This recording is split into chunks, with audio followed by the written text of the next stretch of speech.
প্রতারণা করছি আমরা, সে কারণে আমি যমুনা ছেড়েছি। ও হচ্ছে চুরি করে, ওরা বলে চোর, মানে দস্যুরা বাঘ মারছে, বাঘে দস্যু মারছে, কুমির মারছে, কুমিরে দস্যুকে টেনে নিয়ে গেছে, সামনাসামনিও দেখেছি। হ্যাঁ, তবে বাঘ দেখে না খুব ভালো লাগছে, পর্যবেক্ষণটা আমি বলছি আর কি, এবং এত সুন্দর দেখতেও। কিন্তু ঘটনা হচ্ছে যে এর যে আর একটা চেহারা, আমি খোঁজা শুরু করলাম। খুঁজতে গিয়ে মোতালেব নামের এক দস্যু নেতার ফোন নাম্বার জোগাড় করলাম, এবং কথা বলেই দেখলাম যে না, একটু বেশ অন্য টাইপের মানুষ আর কি, একদম বনদস্যু, গম্ভীর টম্ভীর এরকম না, খুব মজা করে কথা বলছে। আমরা শুরু করছি BD archive presents Saturday podcast. আজকে এমন একজন মানুষকে অতিথি করেছি যার সঙ্গে আমরা আজকে গল্প করব। সাংবাদিক, এবং সাংবাদিকতার বাইরেও তার একটা বড় অবদান। একটা জনগোষ্ঠীকে তিনি মেইন স্ট্রিমে এনেছেন, স্বস্তি দিয়েছেন, একটা বড় বিপদ থেকে তাদেরকে বের করে এনেছেন, মূলধারায় এনেছেন, জীবন বদলে দিয়েছেন। সাংবাদিক শুধুমাত্র তথ্য সংগ্রহ করেন, কিন্তু সেই তথ্যের পরে সেটার সমাধান, সেটাও আসলে মানুষ আশা করে। বর্তমান যুগের আধুনিক সাংবাদিকতায় এটা নিয়ে অনেক কথা হচ্ছে।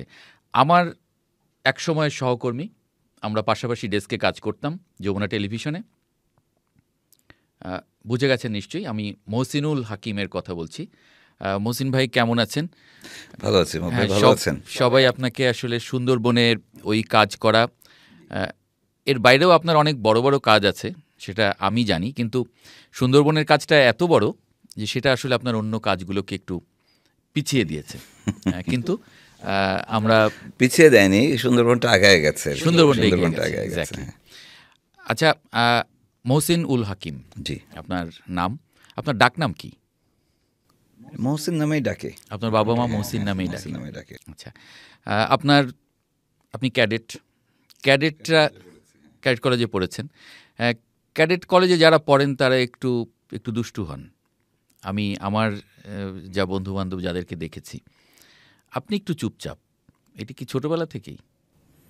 না, ছোটবেলা থেকে আমি খুব চুপচাপ ধরনেরই ছিলাম, কিন্তু যখন ক্যাডেট হলাম ক্লাস 7-এ, তারপরে কিন্তু দুষ্ট হয়ে গেলাম। মানে এটা সমাজের চোখে, বাবা মার চোখে, শিক্ষকদের চোখে, হ্যাঁ, এবং ক্যাডেট কলেজ থেকে বের হওয়া থেকে শুরু করে এক রকমের উচ্ছৃঙ্খল বলবো না, কিন্তু এই যে বললাম যে ঠিক একদম শান্তশিষ্ট, ওবিডিয়েন্ট যেরকম হয় আমাদের ছেলেমেয়েরা, ঠিক সেরকম আসলে ওই বয়সে আমি ছিলাম না। আমার বাবা মনে করতেন যে আমি যাই করছি উল্টোটা করছি, আমি যাই করছি ভুল করছি। হ্যাঁ, তো এরকম একটা বিষয় ছিল। যদিও ধরেন কনফিডেন্সের কোনো সমস্যা ছিল না, কিন্তু আসলে ওই যে বললাম না, পড়াশোনা করতেই আমি ক্লাস 5 পর্যন্ত খুবই ভালো ছাত্র, এবং পড়াশোনার বাইরে আর কিছুই চিন্তা করতাম না। ক্লাস 6-এ যখন উঠলাম তখন একটা স্কুলে ভর্তি পরীক্ষা দিলাম। এটা নওগাঁতে, আমার বাবা আর্মি অফিসার ছিলেন, রিটায়ার করে যখন গেলেন, এরপরে একটা স্কুলে ভর্তি পরীক্ষা দিলাম। তো কোনো প্রস্তুতি ছিল না, গিয়ে পরীক্ষা দিলাম একটা, মানে এরপরে আমি ভাবছি আমি সুযোগ পাবো না, চান্স পাবো না। তো বিকালবেলা যখন আমার বাবা রেজাল্ট নিয়ে আসলেন, দেখি যে আমি প্রথম হয়েছি। তো তখন থেকে আসলে আমার মাথার মধ্যে যে আমি এত পড়াশোনা না করে ফার্স্ট হয়ে গেলাম, এরপরে যে পড়াশোনা থেকে আমি সরলাম, ঠিক আছে, এরপরে আমি একদম শেষের সারির স্টুডেন্ট হয়ে গেলাম ক্লাস 6টা। এই কোনো রকমে আবার ক্যাডেট কলেজে এসে ঢুকলাম আর কি, পরীক্ষা দিয়ে সুযোগ পেলাম। তো যাই হোক, তো তারপরে ক্যাডেট কলেজে এসেও যে আমি মানে খুব ভালো পড়াশোনা করেছি বিষয়টা এরকম না, সবার সাথে তাল মিলিয়ে চলা। আপনার কথার সঙ্গে তো এটা মিলছে না, কারণ আপনি ঢাকা বিশ্ববিদ্যালয়ে পড়েছেন অ্যাপ্লাইড ফিজিক্স, এবং আপনি হলে থাকতেন। আমি আসলে না, হলে থাকা হয়নি। আমি আসলে হয়েছে কি যে ক্যাডেট কলেজ থেকে বের হয়ে সচরাচর একটা জিনিস হয়, সেটা সেনাবাহিনীতে। আমার বাবা আর্মি অফিসার ছিলেন, আমার আর্মিতেই যাওয়ার কথা, কিন্তু আমি আর্মিতে গেলাম না। আমার রাকিবুল হাসান নামের আমাদের একজন শিক্ষক ছিলেন বাংলার, ক্যাডেট কলেজের। তো উনি আমার বাবা মাকে বারবার বলতেন প্যারেন্টস ডেতে যে ছেলেকে কিন্তু আর্মিতে দিবেন না, তা সে অন্য কিছু করবে, অন্য ভালো কিছু করবে, এরকম। তো আমার শিক্ষকরাও বলতেন যে মহসিন ভালো কিছু করবে, কিন্তু আমি ভালো কিছু করব কি করব আমি জানি না। এটা কি কালচারাল হ্যাঁ, বিষয়গুলোতে সেদিক ইনভলভ থেকে থাকার হ্যাঁ, কারণে। একটু গান টান করতাম, আমি খেলাধুলা করতাম। তো এই জায়গাগুলো থেকে ওনারা ভাবতেন যে আমি একটু ক্রিয়েটিভ প্রকৃতির গান আর কি কি, এখনো হ্যাঁ। করেন? না, গান করা হয় না, গান একদমই। আমি ওই যে ক্যাডেট কলেজ থেকে ওই যে গলা ভেঙে গেল বয়ঃসন্ধিতে, গলা ভেঙে যাওয়া, প্যারেড করা, প্যারেডের কমান্ড দেওয়া, ওই সময় যে গলা ভেঙে গেল, এরপর আর ওই সুর আসার মতো গলা আসেনি আর কি, বা চেষ্টাও করা হয়নি আসলে। তো যাই হোক, পরবর্তীতে এসে ইউনিভার্সিটিতে এসে আমি আসলে এদিক সেদিক খুঁজছি যে আমি আসলে কি করব। আমার কিছু বন্ধু আর্মিতে চলে গেল, কিছু বন্ধু ইউনিভার্সিটিতে, বুয়েটে, মেডিকেল কলেজগুলোতে বা অন্যান্য জায়গায় বিভিন্ন দেশে চলে গেল স্কলারশিপ নিয়ে। তো আমি কি করব আমি আসলে বুঝে উঠতে পারছিলাম না। এর মধ্যে হঠাৎ করে একটা আমার মনে আছে ইত্তেফাক পত্রিকায় একটা সার্কুলার দেখলাম, ট্রেনি রিপোর্টার নেওয়া হবে। আচ্ছা, এবং সেটা ছিল হচ্ছে বাংলাদেশ টেলিভিশনে একটা ইনভেস্টিগেটিভ অনুষ্ঠান প্রচার হতো, পরিপ্রেক্ষী। একটা বোধহয় খুবই ক্রাইম জনপ্রিয় একটা শো ছিল অনুষ্ঠান আর কি, ছিল, না? হ্যাঁ, খুব জনপ্রিয় একটা অনুষ্ঠান ছিল। তো আমি গেলাম, ইন্টারভিউ দিলাম। আমার ইন্টারভিউ নিলেন হচ্ছেন আহমেদ ফারুক হাসান নামের একজন সাংবাদিক। উনি মারা গেছেন, সবশেষ যুগান্তরে ছিলেন। তো খুব মানে রাগী মানুষ, দেখেই মনে হয় একটু ভয় ভয় লাগে। তো আমাকে দেখে উনি বললেন যে আপনি কি মজা করতে আসছেন এখানে? আমি বললাম যে আমি বুঝতে পারছি না যে কেন এই কথা বলছেন আমাকে। তো তারপরে বললেন যে আপনি তো রিটেনে শূন্য পাইছেন। আচ্ছা, এখানে রিটেন পরীক্ষা ছিল। হ্যাঁ, রিটেন পরীক্ষা হয়েছে। তা আমি বললাম, আমি হেসে দিলাম, আমি বললাম যে শূন্য ঠিক আছে, পেতে পারি, খাতা কে দেখছে? হ্যাঁ, শূন্য কি করে দেয় একটা মানুষ, একজন স্টুডেন্টকে শূন্য কি করে দেন? তো এইসব কথাবার্তা হচ্ছে। তখন উনি আমাকে বুঝালেন যে দেখেন, আপনার কাজের জায়গা বা আপনার পড়াশোনা, আপনার ক্যারিয়ার অন্য দিকের, আপনি ভুল জায়গায় আসছেন। কারণ আপনি তো ইঞ্জিনিয়ারিং এ পড়ছিলেন। হ্যাঁ, তো আমি বলছি আপনি ভুল জায়গায় এসেছেন। মানে আমার ক্যাডেট কলেজ, ইউনিভার্সিটি সব কিছু মিলিয়ে উনি আসলে আমাকে বলছেন যে আপনি আপনার ক্যারিয়ারে আপনি হাঁটেন। তো আমি না, হঠাৎ করে মাথায় জিদ চেপে গেল। আমি তাকে হুট করে জিজ্ঞেস করলাম যে আপনি কিসে পড়ছেন? আমি তো ভাবছি যে সাংবাদিকতায় পড়েছেন উনি, তো উনি বলছেন যে আমি বাংলায় পড়েছি। তো আমি বললাম যে আপনি বাংলায় পড়ে যদি এত বড় সাংবাদিক হতে পারেন, আমাকে সুযোগ দেন, আমিও কিন্তু পারবো। এরপরে আমি ওনাকে চ্যালেঞ্জ দিলাম যে আপনি আমাকে নিয়ে দেখেন। এবং উনি চ্যালেঞ্জটা নিলেন এবং উনি আমাকে নিলেন। নেওয়ার পরে যেটা হলো, প্রথম ৩-৪ মাস আমার উপর দিয়ে স্টিম রোলার গেল, ঠিক আছে। মানে আমি যাতে হাল ছেড়ে দিই আর কি, আচ্ছা। ঠিক আছে। আমাকে এমনভাবে উনি কাজ দিচ্ছেন, এমন কাজ দিচ্ছেন, এমনভাবে কাজ দিচ্ছেন, হঠাৎ করে বলছেন যে কালকে আপনি ইয়েতে যাবেন, ওই কায়েতটুলির অমুক লেনের অমুককে একটু খুঁজে বের করে আনবেন। তখন তো মোবাইল ফোনের যুগ ছিল না, ঠিক আছে। তো এখন আমি সেই ঢাকায় চিনি না, সেই পুরান ঢাকা, হেঁটে হেঁটে হেঁটে হেঁটে আমি ঢাকা শহর আমি চিনেছি ওই সময়। যাই হোক, এটা হচ্ছে যে উনি আমার আসলে উৎসাহ আছে কিনা, ইচ্ছা আছে কিনা, আমি নিতে পারি কিনা, এইটা উনি আসলে আমার উপর দিয়ে চাপিয়ে মানে চেক করেছেন, টেস্ট করেছেন।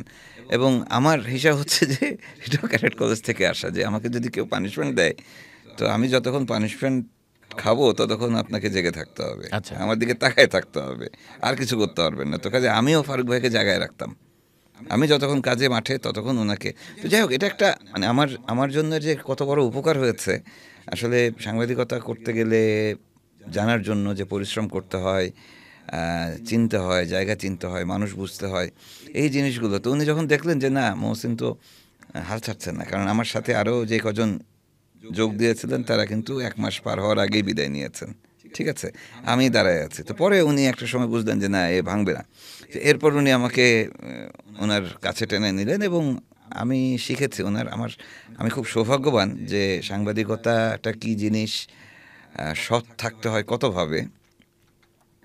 শুধু আমি মানে অনৈতিক কোনো সুবিধা নিলাম না, টাকা নিলাম না, তা এটুকুতেই আমার সততা, মানে সাংবাদিক হিসেবে সততার প্রমাণ দেয়া যায় না, না, ঠিক এক্স্যাক্টলি। আছে। আমাকে মানুষের প্রতি, আমাকে একদম সমাজের প্রতি। মনে প্রাণে, মানে পুরো, যেটাকে বাংলায় বলে না কায়মনোবাক্য, তো পুরো নানাভাবে আমাকে আসলে ওই ইন্টিগ্রিটির জায়গাটায় নিজেকে ধরে রাখতে হয়। হ্যাঁ, আমি একটা তথ্য দেয়া না দেওয়ার মধ্যেও আমার সততা নির্ভর করবে। এক্স্যাক্টলি। একটা লাইন বলা না বলার মধ্যে, একজনের নাম আমি বললাম না, এর মধ্যে দিয়েও কিন্তু আমি অসৎ হয়ে গেলাম, জি। ঠিক আছে। তো কাজে এরকম খুঁটিনাটি করতে করতে আসলে আমার কাজ শেখা। এরপরে তো আমি বললাম যে ভালো লেগে গেল, চ্যালেঞ্জ থেকে ভালো লাগা, ভালো লাগা থেকে এই তো। এবং এই পরিপ্রেক্ষিত একটা একটা অনুসন্ধানী সাংবাদিকতা হ্যাঁ, আসলে আপনার জি, আপনার একদম, মধ্যে হ্যাঁ। ঢুকিয়েছে। জি। আপনি যখন একদম শুরু করলেন আসলে অনুসন্ধানী সাংবাদিকতা দিয়েই, হ্যাঁ, আমার আপনার এবং সারা জীবনেও তো আসলে সেটার দিকেই হ্যাঁ, গেছে। মানে তা তা ঠিক। আচ্ছা, সুন্দরবন কি করে, সুন্দরবন চিনলেন কি করে? আমার হয়েছে কি যে আমি যখন সংবাদ মাধ্যমে চলে আসলাম, নিউজে বা আ যেকোনো কাজের ক্ষেত্রে আমার কাছে মনে হয়েছে যে ঢাকা শহরে প্রচুর কাজ হয়। সবাই ঢাকা, সবাই শহরভিত্তিক কাজ করে। আমি সেই ২০০০-২০০১ সালের কথা বলছি। তখন থেকে আমার চিন্তা হচ্ছে যে আমি একটু বাইরে যাই। বাইরে বলতে যতটা দূরে যাওয়া যায়, যে জায়গাতে কখনো ক্যামেরা যায় নাই, যেখানকার মানুষরা তাদের মানে কষ্টে আছে অথবা ভালো আছে, যাই থাকুক, তাদের ভালো থাকা বা কষ্টে থাকার যে কথাটা, সেটা কাউকে বলতে পারে নাই কখনো বা বলতে পারে না। তো আমি চিন্তা করলাম, ওই চিন্তা করে যে যত দূরে যাওয়া যায়, চর অঞ্চল মানে দুর্গম যত জায়গা আছে, চর অঞ্চল, উপকূল, সুন্দরবন, পার্বত্য অঞ্চল, তো এই অঞ্চলগুলোতে আমি আসলে কাজ করার চেষ্টা করতাম, আমি সুযোগ খুঁজতাম।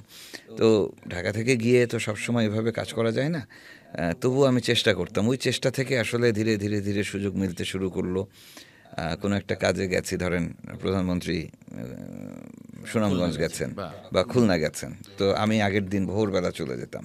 ভোরবেলা গিয়ে দুপুরের মধ্যে পৌঁছে আমি আমার একটা কাজ করতাম। আচ্ছা, মানে সাইড আবার স্টোরি যেটা আমরা হ্যাঁ, বলি, আমরা একটা করে আমার আনতেন। হ্যাঁ, আমি যে বিষয়গুলো নিয়ে কাজ করতে আগ্রহী সেটা করতাম। যদি শেষ করতে না পারি, দেখা যাচ্ছে যে আমি পরের দিন তো পুরো কাজ করলাম, ডিউটি করলাম, আমার যে মূল অফিসের ডিউটি। তারপরের দিন ফিরবো আমি ঢাকা। কিন্তু ভোরবেলা আবার উঠে আবার আধাবেলা কাজ করে তারপরে আমি ঢাকা ফিরলাম। এইভাবে ধীরে ধীরে আমি আসলে দূরের জায়গার প্রত্যন্ত এলাকার মানুষদেরকে নিয়ে কাজ করা শুরু করলাম। আমি খুব আনন্দ পাচ্ছিলাম। ঠিক আছে? ধরেন কথার কথা যে উত্তরের ব্রহ্মপুত্রের বা তিস্তার কোনো একটা চর। ধরেন ব্রহ্মপুত্রের আমার এখনো মনে আছে খেয়ার আলগার চর। ওকে। তো না, খেয়ার আলগার চর একটা খেয়া চর। খেয়ার আলগা। খেয়ার চরের আলগা। নাম আরকি, হ্যাঁ? আচ্ছা, আচ্ছা। ব্রহ্মপুত্রে খেয়া একদম খেয়া হচ্ছে কুড়িগ্রামের, হ্যাঁ, নৌকা, খেয়ার আলগার চর। খেয়ার আলগার চর। হ্যাঁ, ওকে। তারপরে লালমনিরহাটের ওদিকে আছে গোবর্ধন চর। আমি বলছি যে এগুলো এই চরগুলো হচ্ছে নদীর মাঝখানে, এবং এই চরের মধ্যেও বিচ্ছিন্ন। মানে যেই জায়গাগুলোতে জিও এনজিও কাজ করে, সাংবাদিকরা যান আসেন, এর থেকে অনেক দূরে। মানে এগুলো কি বর্ষায় ডুবে যায়? না, এক এক রকম বর্ষায় ভেঙে যায়, ডোবা ভেঙে কি যায়। ভেঙে এই এই চর এবছর এখানে আসছে, এই লোকগুলো সামনের বছর চলে গেল, দেখা যাচ্ছে 10 কিলোমিটার দূরে আরেক জায়গায় চর জাগছে সেখানে। ঠিক আছে? তো জীবনটা তাদের এরকম এরকম ছিল। তো আমি ওই যে বললাম, প্রত্যন্তেরও প্রত্যন্ত, মানে যে পর্যন্ত মানুষ, সাংবাদিকরা যায়, সরকারের লোকজন যায়, থানা পুলিশের লোকজন যায়, ঠিক আছে, জনপ্রতিনিধিরা যায়, ওর পরে কোন জায়গায় যায় না, সেই জায়গা খুঁজতাম আমি। তো কাজে ইনঅ্যাক্সেসেবল জায়গা খুঁজতে খুঁজতে আমি এরকম ধরেন খেয়ার আলগা চরে যাচ্ছি, ওখানকার মানুষের জীবনযাপন তুলে ধরছি, ওদের কষ্টের কথা বলছি। তো ওই মানুষগুলো মনে একটা ভালো লাগা আসে না, যে সেই কোত্থেকে শার্ট প্যান্ট পরে জুতা মোজা পরে একটা লোক আসছে, তার সাথে কথা বলছে, তাকে প্রশ্ন করছে, কেমন আছে জিজ্ঞেস করছে। তো কাজে আমি বলছি যে ওই যে ভালো লাগাটুকু দিতে পারতাম না, ওইটাও খুব ভালো লাগতো। এরপরে আমার ফলো আপ করার একটা টেন্ডেন্সি ছিল, আমি প্রতি বছর ওই চরে যেতাম, ওই চরটা মানে ওই কতটুকু রিপোর্টটা ভাঙলো, করার পরে আসলে ওদের কি জীবনে কোনো হলো, উন্নতি হলো জীবনযাত্রায় কোনো কিনা, বা পরিবর্তন আসলো কিনা। তো আমি যখন এই করছি, কাজ করতে করতে করতে করতে এর মধ্যে কিন্তু মিয়ানমার সীমান্তে আমার কাজ শুরু হয়ে যায়। ঠিক আছে? আমাদের কক্সবাজারের টেকনাফ, উখিয়া, নাইক্ষ্যংছড়ি এবং এদিক থেকে একদম আমাদের ট্রাই জাংশন পর্যন্ত, বিলাইছড়ি, রাঙামাটির বিলাইছড়ির ধোপানিছড়া, মানে যেখানে 3 দেশের সীমান্ত, আমি এই জায়গাতে কাজ করা শুরু করি। 2007-08 কথা বলছেন কি? হ্যাঁ, আমার ওখানে যাওয়া তারও আগে, আচ্ছা। আমার যাওয়া আসা তারও আগে থেকে, আমি 2003-04 থেকে আমার যাওয়া আসা শুরু। তো আমি যেটা হচ্ছে যে এই সব কাজ করতে করতে আহ, উপকূলে এসে দেখলাম যে উপকূলের মানুষরা আসলে সবচেয়ে বেশি বিপদে আছে। ঠিক আছে? মানে এই এই চরের বিপদ থেকে মানুষদের জীবনযাত্রায় পরিবর্তন এসছে, আর সব জায়গায় সমস্যা আছে, কিন্তু ভাই মাটির উপর তো দাঁড়ানো, পানিটা তো খেতে পারছে, মিঠা পানি, হ্যাঁ, সুপেয় পানি, কিন্তু উপকূলের মানুষদের তো খাবার পানিটাও নাই, লবণ পানি চারপাশ। ঠিক। হ্যাঁ, এবং প্রতি বছর একটা দুইটা জলোচ্ছ্বাসে আঘাত করছে, ঘূর্ণিঝড় আসছে। খুব কঠিন জীবন, অনেক বেশি আচ্ছা, কঠিন জীবন। এটা একটু বলেন তো, মানে এটা একটু অন্য ইয়া, যে আপনি খাবার পানির কথা বললেন, যে ওখানে তো মানে কিছু মিঠা পানির অল্প কিছু পুকুর বা এই ধরনের জায়গা থেকে পানি কালেক্ট করে ওরা, না? তো সেগুলি সেই যখন, পানি আপনি খেতে পারবেন না, খেলে আপনি আপনার অসুস্থ হয়ে যাবেন। আচ্ছা, মানে ওরা অভ্যস্ত হয়ে গেছে। হ্যাঁ, অভ্যস্ত হয়ে গেছে। কিন্তু সেটাও তো কোনো জলোচ্ছ্বাস বা হ্যাঁ, ঘূর্ণিঝড়ের সময় সেটাও দেখা যায় যে ভেসে হ্যাঁ, যায়। সেটাও তখন কি ওইটাকে তারা আসলে রক্ষা করার চেষ্টা করে চেষ্টা করে সবসময়। খাবার হ্যাঁ, পানিটা, না? সবাই মিলে চেষ্টা করে। খুব যেটা কঠিন, আসলেই তো খুব কঠিন জীবন। ঠিক আছে, খুব কঠিন, মানে খাবার পানিটাও নাই। এখন যেটা হচ্ছে যে এই করতে করতে আমি 2009-এ যখন আইলা হলো জলোচ্ছ্বাস, এটা খুলনার কয়রা এবং সাতক্ষীরার শ্যামনগর আসা শুনে এই অঞ্চলটাকে একদম ডুবাই দিল। এরপরে আমি ওটা নিয়ে কাজ করতে গেলাম, ফলো আপ করতে গিয়ে আসলে তখন ওইখানে আসলে সুন্দরবনের দস্যুতার যেই কঠিন চেহারাটা আমি উপলব্ধি করতে পারলাম, যে ওই বিপদের মধ্যেও তারা বলছে যে এগুলো আমরা সামাল দিয়ে নিতে পারবো, কিন্তু ডাকাতের মার তো সামাল দিতে পারতেছি না ভাই। ডাকাতে সে মারে হ্যাঁ, না, না, এসে মারে না, সুন্দরবনে তারা যায়, কাজের সুন্দরবন জন্য তাদের যখন জীবিকার ঢোকে। জন্য যায়, মাছ কাঁকড়া ধরতে যায়, কিন্তু ওদেরকে দস্যুদেরকে চাঁদা দিতে হয়। তো চাঁদা যদি না দিই, আমি কথার কথা আমার 3,000-5,000 টাকা এই একটা দস্যু দলকে দিতে হয়, সেটা দিতে হবে। যদি না দিয়ে আমি যদি যাই, তখন আমার কাছে সে ধরে আমার কাছে 1,00,000 টাকা মুক্তিপণ চেয়ে বসবে। এখন এই 3,000-5,000 টাকা আমি পাবো কোথায়?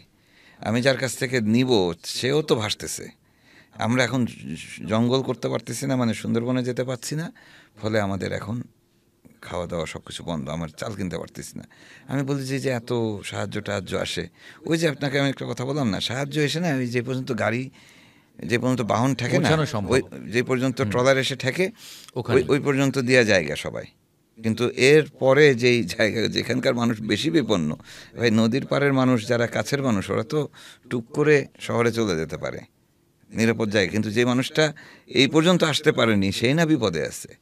তো কাজে আমি বলছি যে ওই মানুষগুলোর কাছে আমি যাওয়ার চেষ্টা করি সবসময়, যে মানুষটা ইনঅ্যাক্সেসিবল জায়গায় রয়েছেন, উনি তারপরে নিজেও আসতে পারতেছেন না। দেখলেন যে এখানে দস্যুতাই মূল সমস্যা, বড় বিপদ, বড়। অনেক বড় বিপদ। আচ্ছা, দস্যুর সঙ্গে প্রথম প্রথম দেখা ওইখান দিয়ে দেখা ওই যখন হলো, সফরেই যখন হলো, হ্যাঁ। আমি খোঁজা শুরু করলাম। খুঁজতে গিয়ে মোতালেব নামের এক দস্যু নেতার ফোন নাম্বার জোগাড় করলাম। আমার মনে আছেন যে শ্যামনগরের সাংবাদিক সালাউদ্দিন বাপি ভাইকে বললাম যে ভাই আমাকে একটু ওনার নাম্বার জোগাড় করে দেন, এই দস্যু নেতা। তো উনি মোতালেবের নাম্বার জোগাড় করে দিলেন এবং আমি মোতালেবের সাথে ফোনে কথা বললাম ওইবারেই। এবং সে মোতালেব, দস্যু নেতা মোতালেব, ঠিক আছে, তার সাথে আমার দেখা হয়নি, ঠিক আছে, কিন্তু তার সাথে আমার প্রথম কথা, এবং কথা বলেই দেখলাম যে না, একটু বেশ অন্য টাইপের মানুষ আর কি, একদম বনদস্যু গম্ভীর টম্ভীর এরকম না, খুব মজা করে কথা হ্যাঁ, মানে বলছে, দস্যু ঠিক আছে। শুনলে তো আমাদের মনে হয় যে মোটা গোঁফ, হ্যাঁ, হ্যাঁ, এরকম মনে মাথায় হয় তো। পাগড়ি বাঁধা। তো আমি ফোন করে, তো আমি একটু বুকটা দুরু দুরু করছে। হ্যাঁ, তো তার সাথে কথা বলতে গিয়ে আমি দেখলাম যে না, সে তো ভেরি ইজি। তখন আসলে তার সাথে গল্পে গল্পে যেটা জানলাম, যে তাদেরকে নামানো হয় অথবা বাধ্য করা হয় যাতে তারা সুন্দরবনে নেমে যায় আর কি। তাদের অস্ত্রশস্ত্র, গোলা বারুদ, এটা শহর থেকে দেয়া হয়। কিছু লোকজন আছে, আচ্ছা, মানে ঠিক গডফাদার আছে এদের। গডফাদার আছে, হ্যাঁ, অবৈধ অস্ত্রশস্ত্র এগুলো ইয়ে করে তাদের কাছ থেকে তারা এগুলো কেনে, এবং তারা সুন্দরবনে ঢুকে লক হয়ে গেছে ভাই। লক হয়ে গেছে মানে এরপর ইন দ্য মিন টাইম সরকার খুব কড়া অবস্থানে গেল, দস্যুদের ইয়েতে একটা টাস্ক ফোর্স করা হলো। আমাদের প্রধানমন্ত্রী এটাকে খুব সিরিয়াসলি নিয়েছিলেন এবং একটা স্পেশাল টাস্ক ফোর্স করে দিয়েছিলেন 2009 সালের দিকে, 9-এর পর আর কি। 9-এর পর। 9-এর পর। আপনার সঙ্গে আমার একটা প্রোগ্রাম, সেটা 16-তে, 15 ডিসেম্বরে। 15 ডিসেম্বর, 15 ডিসেম্বরে আমি বলছি, এটা 2009-এর কথা বলছি। তখন অনেকটা ম্যাচিউর হয়ে গেছে। হ্যাঁ, তখন এর মাঝখানে তো 6টা বছর ভাই। হ্যাঁ। তো আমার চেষ্টাটাও তখন থেকে শুরু। মোতালেব যখন কথা বলছি আমি, তখন মোতালেবের কথায় আমার মনে হলো যে সে এই জীবনটা উপভোগ করছে না। তারা ভীষণ কষ্ট, কিন্তু আমি বুঝতে পারছি না কত কষ্ট, কিন্তু তার কথাই বুঝতে পারছি যে সে একেবারেই সেই জীবনটা সে চায় না। এই জীবনে এই যে দস্যুতার টাকা, এই অনেক কিছু, কিন্তু টাকা দিয়ে সে জঙ্গলে করবে কি? জঙ্গলে তো মার্কেট নাই, জঙ্গলে জমি নাই, সে যে উপভোগ করবে টাকাটা, সে কাজে, এবং সেই টাকাটা আসলে সেই গডফাদারদের হাতেই থাকে। মানে সেখান থেকে তার পরিবার কিছু পায়। পরিবারের আমি গল্পটা করি আপনাকে, জি, গল্পটা করি। এখন যেটা হয়েছে যে মোতালেবের গল্পটা শুনলেই দস্যুদেরটা বুঝে যাবেন। তো সে কিন্তু খুব ডাক সাইটে, পুরো পশ্চিম সুন্দরবন তার কথায় উঠতে বসতো এবং প্রচুর রোজগারও করতো সে। এখন আমি তার সাথে দেখা করতে চাই, সে বলতেছে ভাই আমি করবো। এই কয়েক মাস আমার সাথে কথাবার্তা চললো, এই সময় হঠাৎ করে এক সময় শুনলাম যে র্যাবের সাথে বন্দুকযুদ্ধে মোতালেব মারা গেছে। আহা, ঠিক আছে, তো আমি গেলাম, তার বাড়ি হচ্ছে মংলার এই পাশে। আমি 2-3 দিন পরে গেলাম এবং মোতালেবের বাড়িতে গেলাম। তো মোতালেবের বাড়িতে গিয়ে দেখি যে তার মা যে ঘরটাতে থাকে, এই ঘরে হচ্ছে গোলপাতার ওই যে ঝুপড়ি ঘর, এবং মনে হয় গত 5-7-10 বছর ওটাতে হাত দেওয়া হয়নি, মানে এত জীর্ণ শীর্ণ। এবং মোতালেবের এক ভাই, সে ওখানে স্থানীয় একটা ছোট্ট খাবারের দোকান দিয়ে, ছোট্ট একটা রেস্তোরাঁ দিয়ে কোনো রকমের পেট চালায়। তাহলে টাকা যায় কোথায়? যাই হোক, আমি চিন্তা করলাম যেগুলো নিয়ে পরে হিসাব করব, আগে আমি তাহলে, যেহেতু এরা টাকাও রাখতে পারে না, এরা ঘুমাতেও পারে না শান্তিতে, এরা এই জীবনটা উপভোগ করছে না, কাজে এখানে সম্ভাবনা আছে। এরপরে আমি ওদেরকে বারবার বলা শুরু করলাম যে ভাই তোমরা এই জীবন মানে এই জীবন কাটায় তাহলে করবা কি, সারেন্ডার করো। মানে এর মধ্যে কি কারোর সঙ্গে আপনার দেখা হয়েছে? হ্যাঁ, মোতালেব মারা যাওয়ার পরে, এরপরে সুন্দরবনের সবচেয়ে বড় দস্যু নেতা ছিল রাজু। রাজুর সাথে আমার ফোনে কথা, সে নিজেই ফোন দিয়েছিল। এর মধ্যে আমি আসলে যে বললাম না, পেনিট্রেশন, আমি মানে আপনি যাচ্ছি আসতেছি, ওদের কাছে আমি message খবর দিতে পৌঁছানোর শুরু চেষ্টা করেছেন। করছি হ্যাঁ। যে ভাই তোরা হ্যাঁ। এই জীবন ছেড়ে স্বাভাবিক জীবনে আয়, তোদেরকে কিন্তু মানে তোরা বাঁচতে পারবি না যদি, এবং তোদের টাকা পয়সাটাও উপভোগ করতে পারছিস না, তোরা ঘুমাতে পারছিস না, তোদের কারণে জেলেরা ঘুমাতে পারছে না, এই 30-40 লাখ মানুষ অশান্তিতে আছে, তোদের কারণে আইন শৃঙ্খলা বাহিনীর বিশেষ ব্যবস্থা নিতে হচ্ছে, কাজে সব কিছুই উলটপালট অবস্থা। তো কাজে ভাই তুমি খালি যদি চলে আসো। তখন ওরা বলছে যে আমি যে যাব, আমি তো বাঁচতে পারবো না, আমি তো এনকাউন্টারে মারা যাব, ইত্যাদি ইত্যাদি।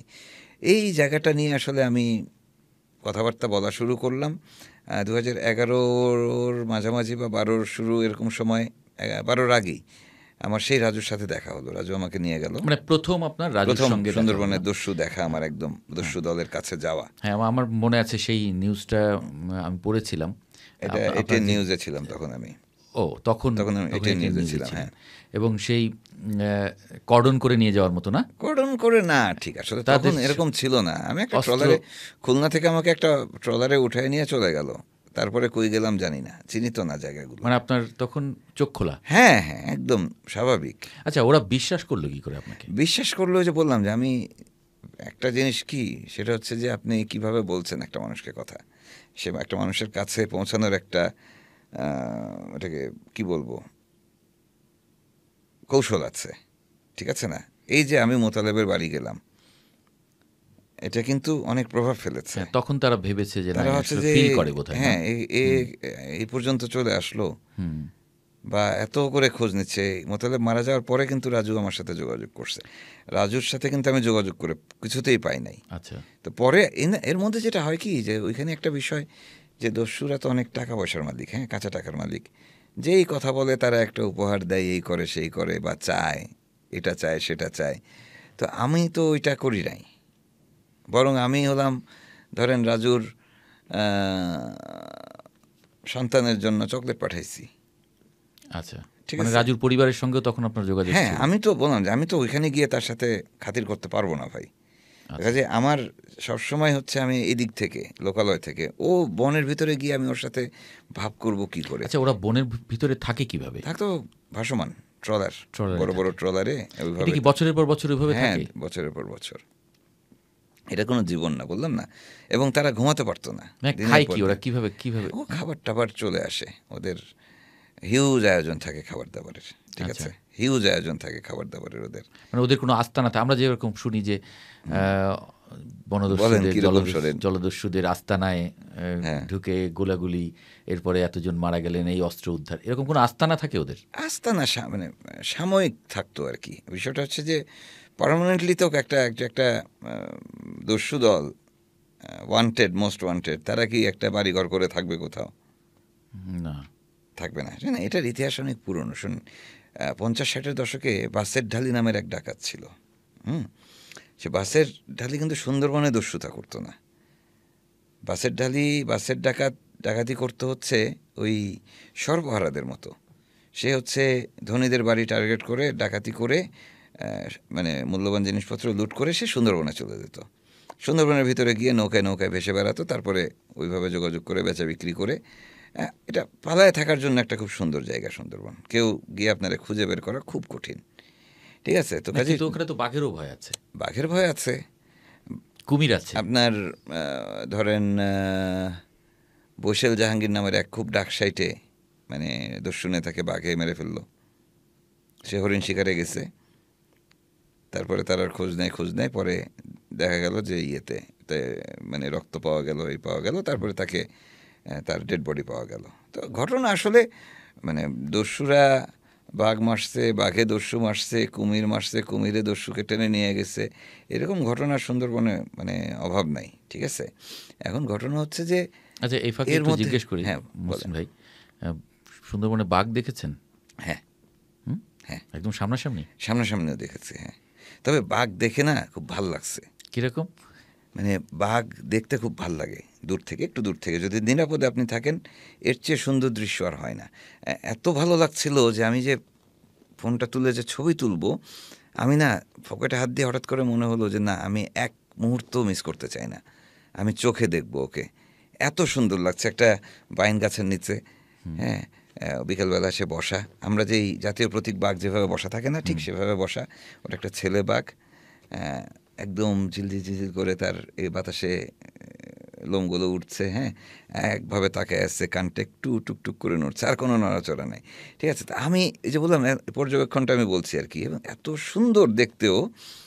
কিন্তু ঘটনা হচ্ছে যে এর যে আর একটা চেহারা, সেটা অনেক ভয়ঙ্কর। সেটা আমি দেখিনি, এটার গল্প শুনেছি যে বাঘ যখন আক্রমণ করে তখন তার চেহারা কিন্তু অন্যরকম হয়ে যায়, ঠিক আছে? ঘটনা হচ্ছে যে বাঘ দেখে ভয় পাওয়ার চেয়ে বাঘ না দেখে ভয় পাওয়াটা অনেক ভয়ের। মানে আমি যেটা পেয়েছি, না, ঠিক। আমি একটা চিকন খালে ঢুকলাম রাতের বেলা, সেই খাল দিয়ে আমার পার হয়ে আসতেই হচ্ছে, ওই সময়টাতে আসতে হবে, এছাড়া আমি আটকায় যাব। মানে আপনার সঙ্গে লোকজন ছিল? আমার সঙ্গে লোকজন ছিল, আমার কলিগরা ছিল, আমার সোর্স ছিল, ডিঙি একটা নৌকা নিয়ে দস্যুদের কাছ থেকে বিদায় নিয়ে আসতেছি। মানে আপনার জোয়ার থাকতে থাকতে বের হয়ে আসতে হবে? হ্যাঁ, ওই খালটার নামই হচ্ছে চিপার খাল, ঠিক আছে? খালটা চিপা, মানে এইরকম এই টাইপের খাল। আমি নৌকা নিয়ে এটা পার হতে পারবো শুধু পিক জোয়ারের সময়। তো কাজে আমরা ঢুকে পড়লাম ওই খালের মধ্যে। এখন কিন্তু আর ফেরার উপায় নাই। এই 40-45 মিনিট, মোট 2 ঘন্টার পথ, কিন্তু 40-45 মিনিট হচ্ছে ওই চিপা জায়গাটা, যেখানে আমি ডান হাতে এদিকে হাত দিলেও ডাঙা জঙ্গল, এদিকেও জঙ্গল, ঠিক আছে? ডিঙি নৌকা দিয়ে আমরা আস্তে আস্তে আস্তে আস্তে যাচ্ছি। এই সময় আমি বসে আছি, তো নৌকা কাঁকড়ার নৌকা ছিল, সেটার আবার তলা ফুটা হয়ে গেছে। তো কাজে একজন সারাক্ষণ পানি সেচতেছে, আর পিছনে যে মাঝি হঠাৎ করে দেখলাম সে উস্কুস উস্কুস শুরু করে দিছে। আমি ঘটনায় কাছাকাছি বসাতো, আমার ঘাড়ের পিছনে বসা, সে বসে সে বৈঠা বাঁধছে, আর বোঝা যায় যে সে স্বাভাবিক না। ইস আস উফ এসব করতেছে। আমি বললাম, কী হলো মামা, ঘটনা কি, সমস্যা? বলে বিরাট সমস্যা মামা। কি হয়েছে?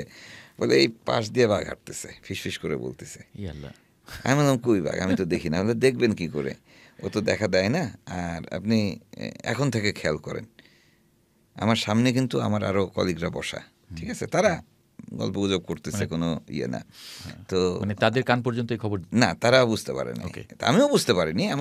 উনি সুন্দরবনের মানুষ, আমার ওই মাঝি, উনি বুঝছেন আর কি।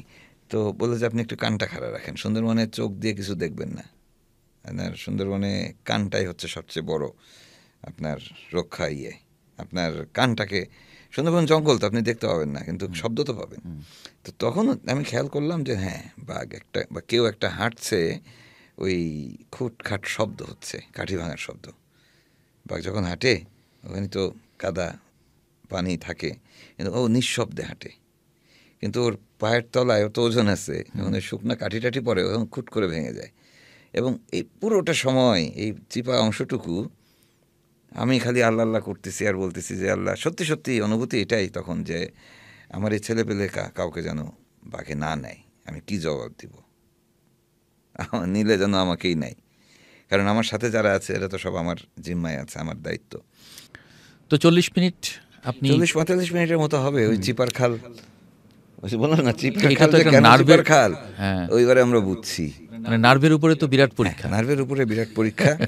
এটা আমরা টের পেয়েছিলাম বলে, তো কাজেই কখনো বাঘ, যেটা গল্পের শুরুটা থেকে আসি, সেটা হচ্ছে বাঘ যদি দেখি যে সামনে বাঘ আছে, তখন আমি এক রকমের প্রস্তুতি নিতে পারি বাঁচার জন্য, কিন্তু আমি জানি না ভূতের মতো কখন আমার ঘাড়ের উপর এসে পড়বে। এটা আচ্ছা, খুব বাঘ কি ভয়ঙ্কর। পেছন থেকে আক্রমণ করে না? এইটা ভাই, বাঘ, বাঘের সাইকোলজি পড়ছে কে?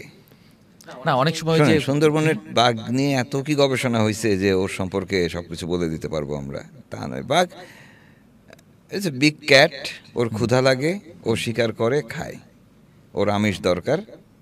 এবং সুন্দরবন একটা ভয়ঙ্কর ইনঅ্যাক্সেসিবল জায়গা, হাঁটা চলা ঘোরাফেরা সবই কঠিন, যা একটু পরপর খাল নদী এটা সেটা, এবং বাঘের নির্দিষ্ট একটা টেরিটরি আছে, সেখানেই তাকে দৌড়ায় জাপটায় শিকার করে খেতে হয়। ও যখন হরিণ শূকর এগুলো পায় না, তখন সে এসে খালের পাড়ে বসে থাকে, মাছ ধরে খায়। ও, ঠিক আছে, তো মাছও কাজে ধরে। হ্যাঁ, তার খেতে হবে, সে কিভাবে খাবে সেটা অনেক রকমের মিথ, অনেক রকমের গল্প শোনা যায়। বাট আমি বলছি, আমি সুন্দরবনের মানুষদের কাছে যেটা শুনেছি, হ্যাঁ সচরাচর ও হচ্ছে চুরি করে, ওরা বলে চোর, বাঘকে বলে চোর। কেন? ওরা পিছন থেকে অ্যাটাক করে। বাঘ কি চুরি করে খায়? ও চোর না? হ্যাঁ, ওরা সুন্দরবনের মানুষরা বলে যে হচ্ছে চোর। ঠিক আছে, মানে যে চোর, ও হচ্ছে কিছুতেই আপনার সামনে পড়বে না, পড়তে চায় না। এবং বাঘ যখন ধরেন মানুষকে বা শিকারকে টার্গেট করছে, ওই শিকার বা মানুষও যদি শিকার হয়, সে যদি বাঘকে দেখে ফেলে, তখন নাকি বাঘ নিজের চোখে মাথায় বাড়ি দেয় নিজে নিজে, যে ইস দেখে ফেললো। মানে এরকম নাকি, সে একদম কনফার্ম হয়ে একজনকে খুব গোপনে পিছন থেকে গিয়ে আহ, সে বুঝে ওঠার আগে তাকে অ্যাটাক করে ধরে ফেলবে, এইভাবে বাঘ শিকার করে। আরও ভালো করে বুঝতে হলে একটা বিড়াল, আমরা বিড়ালের চালচলন দেখবেন, ওটারই একটু বড় করবেন, তাহলে হয়। তো বাঘ হচ্ছে এরকম। ঠিক আছে, বাঘ, কুমির, এগুলো নিয়ে আসলে অনেক রকমের গল্প আছে। দস্যুদের সাথেও বাঘ নিয়ে অনেক রকমের গল্প আছে। আবার জেলেদের সঙ্গে যদি বলি, আমি আপনার একটা ছোট গল্প বলি যে বাঘ কেমন কি। মোড়েলগঞ্জ এদিকে আর কি, সুন্দরবনের বাগেরহাটের এই অংশে, শরণখোলা রেঞ্জের শরণখোলা রেঞ্জ, হ্যাঁ শরণখোলার আগে আর কি, আচ্ছা। মানে মংলা আর শরণখোলার মাঝখানে হচ্ছে মোড়েলগঞ্জ। ওইখানে বা অনেক বিস্তীর্ণ অঞ্চল ধরে সুন্দরবনের সাথে আপনার লোকালয়ের আসলে সেরকম কোনো বড় নদী দিয়ে বিভক্ত না। তো ওই জায়গাটা হচ্ছে ছোট্ট একটা খাল, ছোট্ট একটা হয়তো 15-20 ফিটের খাল, সেটা ভাটায় একদম শুকিয়ে যায়, এরকম একটা খাল দিয়ে। তো সেখানকার মানুষরা ওই পাশে যায় কি করতে? কাঁকড়া ধরতে, মাছ ধরতে। এবং এরা হেঁটে চলে যায়, ওখানে নৌকা টোকা নিয়ে যাওয়ার বিষয় না। গিয়ে একবেলা সকালবেলা গেল, 5-7 ঘন্টা, 6 ঘন্টা, 2 ঘন্টা মাছ বা কাঁকড়া যাই ধরে নিয়ে তারা চলে আসলো, এসে বিক্রি টিক্রি করে দিনের রোজগার হয়ে গেল তাদের। তো এরকম দুই ভাই, তারাও গেছে। এই হঠাৎ করে বড় ভাইটাকে বাঘে অ্যাটাক করে ফেলছে, বাঘে তাকে ধরে ফেলছে, ধরে এরকম ঝুলায় ফেলছে। সবাই, আশেপাশে সবাই তো দৌড়। তার ছোটো ভাইটা তো আর পালায় আসতে পারে না বড় ভাইকে দেখে। ছোটো ভাইটা হাতে ওই যে লাঠি যা ছিল সেটা নিয়ে গিয়ে বাঘের উপর ঝাঁপায় পড়ছে, বাঘকে কোপাইছে, বাড়ি দিছে। বাঘ হচ্ছে কি তার বড় ভাইটাকে ছেড়ে দিয়ে চলে গেছে। ছোটো ভাই বড় ভাইটাকে ঘাড়ে নিয়ে এক দৌড় দিয়ে সুন্দরবন থেকে বের হয়েছে, ওই খালটা পাড়ি দিয়ে সে বাড়ির দিকে যায়নি, সে সোজা চলে গেছে হচ্ছে রাস্তার দিকে, যেখান থেকে সে ভ্যান পাবে। হ্যাঁ, কারণ রক্ত ঝরতেছে। তো এদিকে তো গ্রামে আওয়াজ হয়ে গেছে যে অমুককে বাঘে ধরছে। এখন তার মা হচ্ছে ঝাড়ু দিচ্ছিল, ঘরটা তো ওই সুন্দরবনের পাশেই। এই সময় শুনছে তার বড় ছেলেকে বাঘ ধরছে, সে মা ওই অবস্থায় সুন্দরবনে দৌড় দিছে, ঝাড়ু নিয়ে আর কি, ওই যাই অবস্থা ছিল সেই অবস্থায়, যে ছেলেকে বাঘে নিছে। সে দিক বিদিক জ্ঞান শূন্য হয়ে উনি দৌড় দিছেন, এবং দৌড় দিয়ে উনি গেছেন ওই যে বাঘটা ধাওয়া খেয়ে একটু পাশে এসে লুকাইছিল, উনি গিয়ে পড়ছেন সে বাঘের সামনে।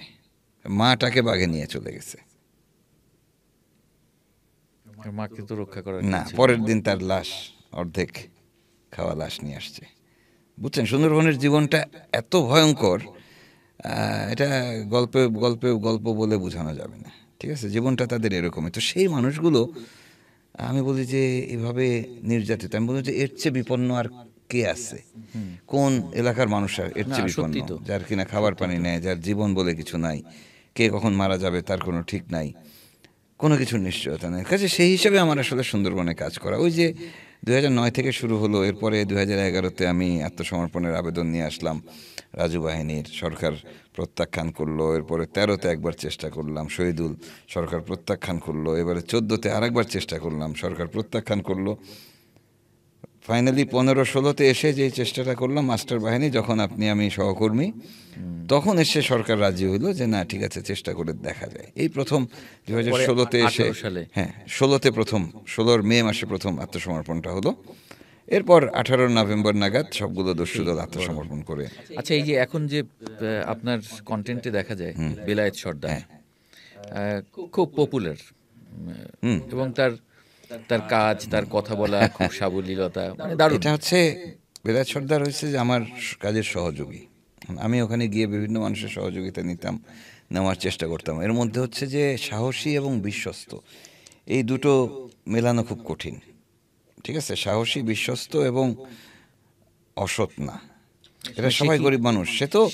সে এমনিতে সুন্দরবনের না, সে প্রান্তিক, এই যে মাছ টাছ ধরতো, মাছ বেচতো, এই টাইপের কাজ। একেবারে প্রান্তিক, তার বসত ভিটাও ছিল না, একটা ছোট্ট ট্রলার ছিল, ওইখানেই সে ঘুমাতো, ওখানেই রান্না করতো। আমার কিন্তু সেই জঙ্গল জীবনের, ওই যে বললাম যে আপনারা যে দেখেন এটা একটা ছোট্ট ট্রলারে, ওইভাবে ওই বেলায়েত সর্দারের ট্রলার, সেই মংলার চিলা বাজারের ওই চিলা খালের ওইখানেই সুবিধাজনক জায়গায় ট্রলারটা নোঙর করা থাকতো, ওখানেই রান্না হতো। আমরা হলাম ঘুরে ফিরে এসে ট্রলারে উঠতাম, উঠে ওখানে রান্না হতো, ওখানে খেতাম, খেয়ে ওখানে শুয়ে পড়তাম। ওটা নিয়ে সুন্দরবনে ঢুকতাম, ওটা নিয়ে সাগরে চলে যেতাম। আসলে বিশ্বস্ত এবং আমি বলছি যে সাহসী এবং সৎ, এই তিনটার ইয়ে করা খুব কঠিন ওই অঞ্চলে, কারণ সবাই অভাবী। আর আমি যে বিষয় নিয়ে কাজ করছি এখানে অনেক টাকা, কাঁচা টাকার অভাব নাই। তো সেখানে যাকেই আমি নিয়ে কাজ করি, 2 দিন পরে শুনি সেই একটা বাসা বানায় ফেলছে। ঠিক আছে, ঠিক আছে, বিল্ডিং, একতলা বিল্ডিং উঠে ফেলছে, 2 তলা করতেছে। তো কাজে ওটা খুব কাঁচা টাকার জায়গা। তো সেই জায়গাতে বেলায়েত সর্দার আমার দীর্ঘ সময় যখন দেখলাম যে না, এবং সেও ওইভাবেই নিয়েছে জিনিসটা, যে এইভাবে কাজ করলে এই পুরো অঞ্চলের মানুষের বিরাট উপকার হবে। আচ্ছা, এখন কি অবস্থা ওই অঞ্চলের মানুষের জীবনযাত্রা? জীবনযাত্রা, দস্যুতা তো নাই, দস্যুতা চলে গেছে, ওই টেনশনটা নাই, ওই দুশ্চিন্তাটা নাই। সুন্দরবনের দস্যু, দেখেন সুন্দরবনের দস্যু কিন্তু শুধু সুন্দরবনের জন্য সমস্যা ছিল না, তাদের বড় টার্গেটের জায়গা হচ্ছে বঙ্গোপসাগর, এবং তারা সেই কক্সবাজার উপকূল থেকে জাহাজ না, এদের কাজ কারবার শুধু ফিশিং বোট, এদের সাথে মাছ ধরার নৌকা, হ্যাঁ ছোট মাছ ধরার নৌকা, আর সাগরে যেই ফিশিং ট্রলারগুলো যায়, সাগর থেকে কিন্তু বেশি রোজগার ছিল তাদের। ঠিক আছে, তো কাজে ওরা কিন্তু মানে ওখানে ওরা, হ্যাঁ তারা চাঁদা নিত এখানে, হ্যাঁ নিয়ে, এই যে সুন্দরবন লুকানোর জায়গা, হ্যাঁ। একবারে ধরেন 30, 40, 50, 80, 100 জন জেলে প্রতিটা ট্রলার থেকে একটা করে মাঝি উঠে নিয়ে আসতো, নিয়ে এসে সুন্দরবনে এসে জিম্মি করে রাখতো, তারপরে মালিকদের সাথে যোগাযোগ করে ঠিক আছে জন প্রতি 3 লাখ টাকা। ঠিক আছে, এরকম এক একটা ট্রিপে ওদের 2-4 কোটি টাকা রোজগার হতো। ঠিক আছে, তো কাজে সাগরের জেলেরাও কিন্তু সন্ধ্যার সময় ভয়ে বাতি জ্বালতো না, সন্ধ্যার আগে খাওয়া দাওয়া কমপ্লিট করে ফেলে, করে পুরোটা রাত তারা একদম অন্ধকারে থাকতো। এখন আপনি যদি সাগরে যান মনে হবে সাগরের ভিতরে শহর। আর সোলারেরও, সৌরবিদ্যুতেরও একটা অনেক অগ্রগতি হয়েছে, অনেক বড় বড় লাইট জ্বালায় রাখে তারা, গান বাজে, হ্যাঁ হই হুল্লোড় করে থাকে। তো এই যে ফ্রিনেসটা, এটা আপনি হুট করে বুঝবেন না, মানে ওরা অনুভব করে যে ওই অপহরণটা আর এখন না, ওই টেনশনটা নাই। আগে হচ্ছে আলো জ্বাললে দূর থেকে ডাকাত এসে আমাকে টার্গেট করে নিয়ে যাবে, এই কারণে তারা আলো নিভায় রাখতো। সুন্দরবনের জেলেরা একদম ছোট খালের ভিতরে ঢুকে চুপ করে কোনো কথাও বলতো না রাতের বেলা। আচ্ছা, আপনি তো কলকাতাতেও ইনভাইটেড ছিলেন, হ্যাঁ ওই যে দাদাগিরি থেকে, হ্যাঁ। এবং ওদের সঙ্গেও নিশ্চয়ই, মানে ওই অঞ্চলের সুন্দরবনে তো ভারতের অংশ আছে, সেখানকার জীবনযাত্রার সাথে আমাদের এখানকার কি কোনো পরিবর্তন? না, একই রকম জিনিসটা, মানে দস্যুতা কি ওখানে? হ্যাঁ খুব আতঙ্কে থাকতো তারা। সাগরে তো আসলে শোনেন, সাগরে কিন্তু সীমানা নেই, টান দিয়ে ইয়ে করা নাই। ঠিক আছে, তো কাজে ওইখানে এরা, এবং সুন্দরবন অংশে যে আতঙ্কটা ছিল সেই আতঙ্কটা কেটেছে। এক হচ্ছে যে এখানে দস্যুতা হয়, দস্যু আছে, এই অবস্থায় আপনি থাকবেন কেমন লাগে, সব সময় চারপাশ খেয়াল রাখতে হবে। এক তো হ্যাঁ, দুশ্চিন্তায় থাকতে হবে। বাঘের, হ্যাঁ ভয়, বাঘ বাদ দিলেন, আপনি ধরেন নদীতে আছেন, খালে আছেন, ঠিক আছে, ভালো কোনো নৌযানে আছেন, ট্রলারে আছেন, লঞ্চে আছেন, এখন 20, 25, 30 জন যদি অস্ত্র নিয়ে এসে আপনারা ঘিরে ধরে, আপনার যে প্রোটেকশনের বন বিভাগের লোকজন থাকবে 1 জন বা 2 জন, তারা করবেটা কি? তার কাজে এটা একটা বিরাট দুশ্চিন্তার ব্যাপার ছিল। সেই দুশ্চিন্তার জায়গাটা থেকে আসলে সবাই রিলিফ পাইছে। এখন কি আমাকে যেমন পর্যটন বেড়েছে না? হ্যাঁ, অনেক পর্যটন বেড়েছে, অনেক অনেক অনেক বেড়েছে, পর্যটন বেড়েছে।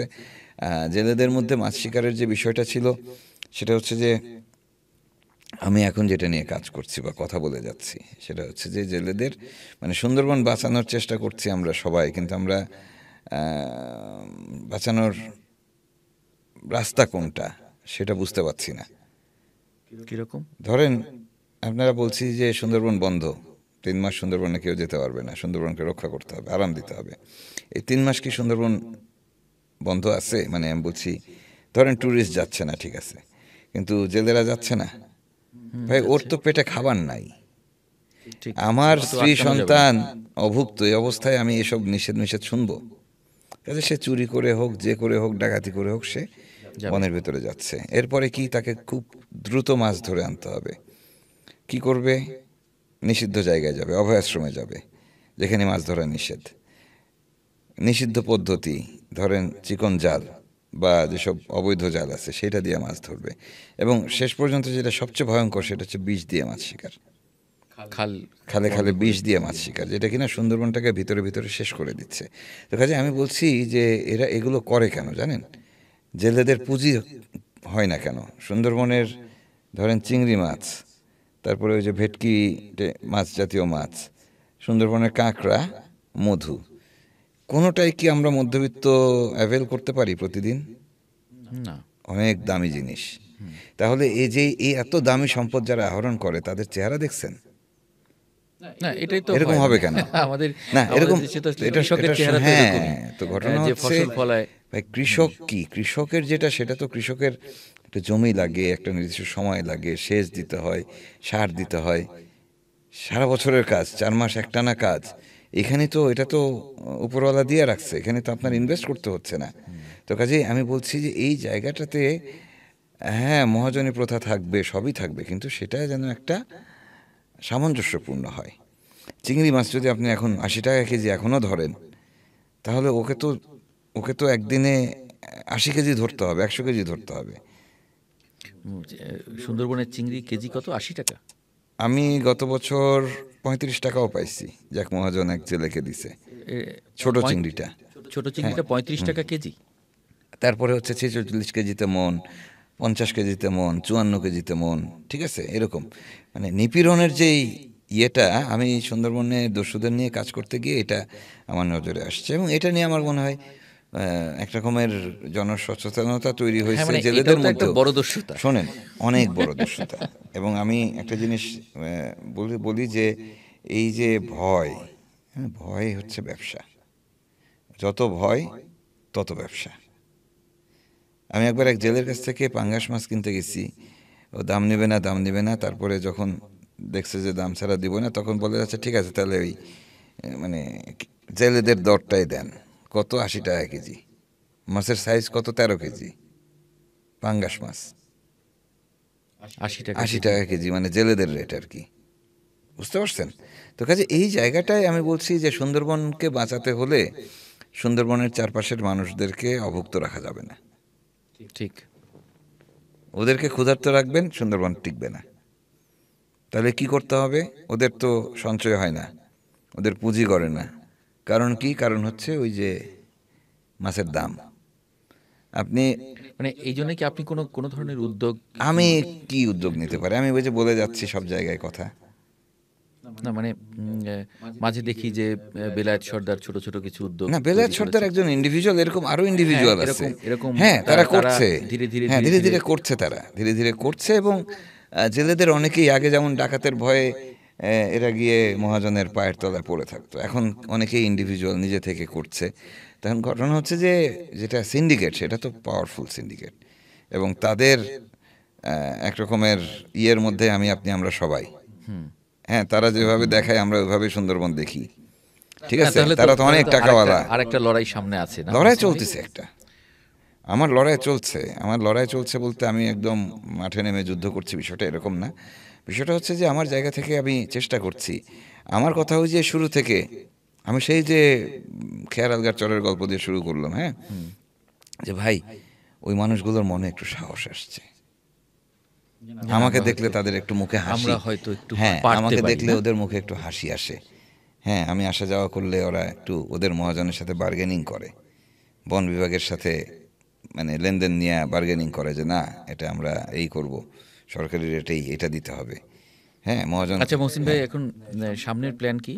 আপনি তো টেলিভিশন ছেড়ে দিলেন, নিজের টেলিভিশন নিজ ছেড়ে দিলাম। উদ্যোগে, আমার প্ল্যান হচ্ছে নিজ উদ্যোগে আমি আপনি আসলে একটু দম নেব, একটু রেস্ট নিতে আমার দরকার। 24 বছর টানা কাজ করলাম, ঠিক আছে, এবং একটু দম নিতে নিতে আসলে আমি বুঝবো আমার যে সোশ্যাল মিডিয়াগুলো আছে সেগুলোর একটু যত্ন নিব, কারণ তার মাধ্যমেই কিন্তু আমার সাথে দেশ বিদেশের বাংলা ভাষাভাষীদের সাথে একটা যোগাযোগ তৈরি হয়েছে, এবং আমার সাথে এই দর্শক পাঠকদের যোগাযোগটা এত নিবিড়, এটা আমি বলে বোঝাতে পারবো না। আমি জানেন আমি না যখনই সময় পাই আমি আমার মানে ফেসবুকের রিপ্লাই দিই পেজের।